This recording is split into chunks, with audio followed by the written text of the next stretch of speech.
According to a trusted U.S. source, Reed Hastings, the co founder and executive chairman of Netflix, is going to have had urgent meetings with Greg Peters and Ted Sarandos about Harry and Meghan. Back in January of this year, Greg Peters became the joint CEO along with Ted Sarandos.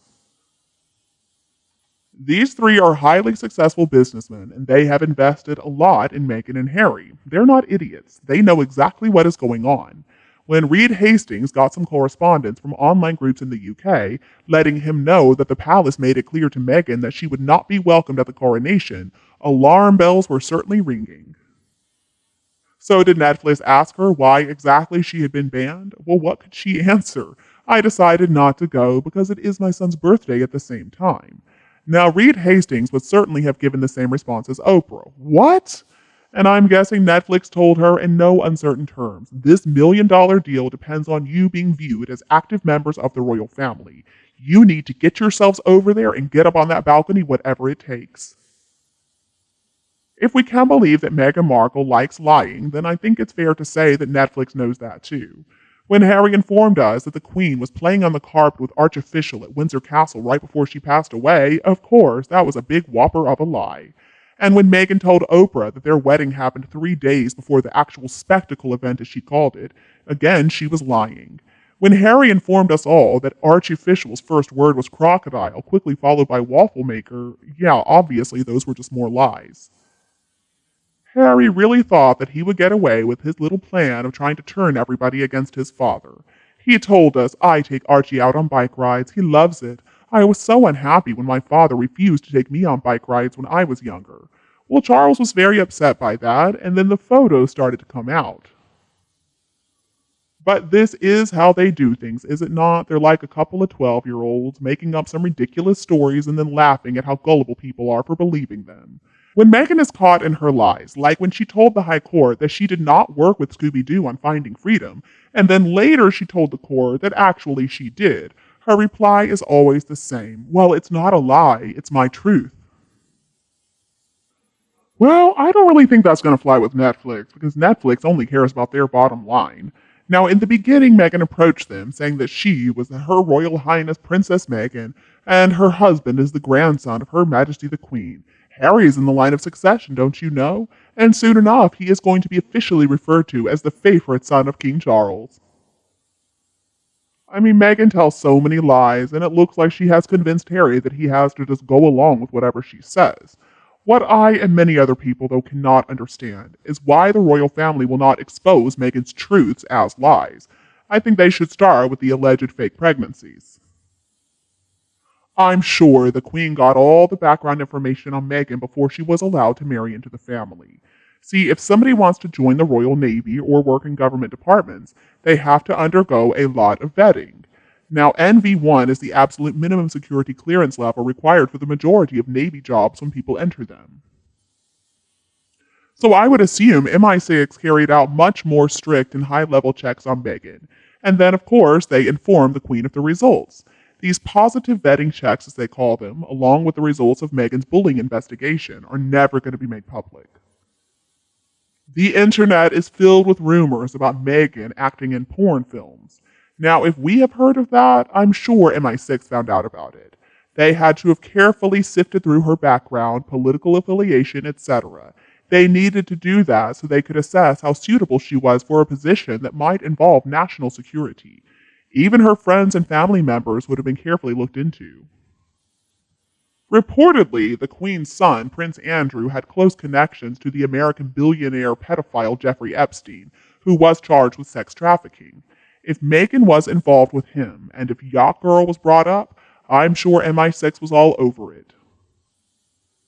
I'm guessing the bosses at Netflix are not very happy right now. They're going to be asking if they were tricked by Meghan and Harry, and I understand why they want to ask that. I'm sure they're also asking if the rumor is true that Meghan and Harry have not even been living together for the last 5 months, that they only show up side by side at an event so that they can keep their brand relevant, or try to. Could it be that Netflix has also heard that Harry has had discussions with his father on how he can seamlessly be invited back into the royal family without Meghan? May 6th is going to be a very interesting day for the Netflix bosses, and also for Meghan Markle. We can assume they're all going to be there at home watching the coronation on TV, watching out for Harry, who may be sitting way in the back next to the riffraff. Everything it looks like, though, is falling apart for Meghan, and I, for one, am thrilled. It's going to be so interesting to watch what she tries next. Her future with Netflix, though, I'm sure is over. And the big question is always going to be, how did this snake manage to weasel her way through the palace gates in the first place? Perhaps that truth will come out over time.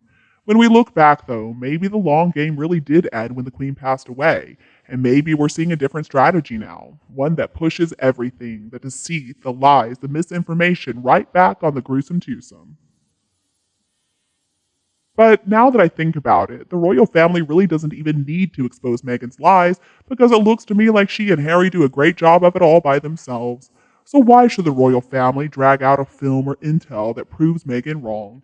If they do something like that, then you know all the sugars would be all over them crying racism or starting some ugly rumors. I'd say it's a lot easier for them to just sit back and go about their business and watch Meghan and Harry self destruct. That way, the royal family will always have clean hands. It's also a lot more fun that way. Now, Queen Elizabeth was a clever old woman. She knew this was going to happen. Well played. It looks to me like we're seeing a type of hands off revenge occurring in small, subtle ways like debunking lies. The royal family can say that the queen was elderly, she was sick, and she was grieving, and so they needed to put her first. And then, of course, there was the Jubilee. Last week, of course, the palace did fight back against the Guardian's unverified nonsense about the king's wealth. So could it be that the era of never complain, never explain is over? The king's chosen photo of his immediate family for the coronation brochure is important, and there is no mention of these rented children, Archie and Lilibet. And that's putting even more pressure, I would assume, on the gruesome twosome. And then Andrew is instructing lawyers for the Jufrey Grifter Part 2. That's also significant. For now, at least, the palace seems to be keeping the bullying report under wraps, but it could be that is their final ace card. As for the greedy bosses at Netflix, maybe they should think about making their own documentary about being taken for quite the ride by an ex-yacht girl, a dumb junkie prince, and then their ultimate downfall. Wouldn't it be ironic if that was the production that won them the awards they're so desperate for? Harry and Meghan, though, are going to be wearing all of this like a bunch of crap thrown from some Elizabethan window.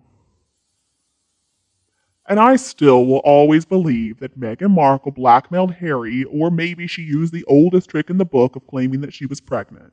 Harry had been turned down so many times before that, I understand. He wanted what William had. And Meghan loved the camera, she loved the attention so much. She saw this as her golden opportunity. Her overinflated ego led her to believe that she was marketable and that she would finally be in her rightful place with all those other A-listers. But Meghan could not hide her narcissism and her jealousy, and so look at where she is today. Netflix knows that this gravy train is over, and so it's going to try to recoup whatever it can before it cuts ties with Meghan and Harry forever, much like Disney did. It's best to do it quick, it's like ripping off a band-aid. Because when the surrogacy rumors are finally addressed, which I hope is soon after the coronation, it really is going to be over for the gruesome twosome. And you, what do you think about this case? Please tell me your opinion below in the comments. If you think my video is useful, remember to like and share it with anyone else who would enjoy it anytime you want.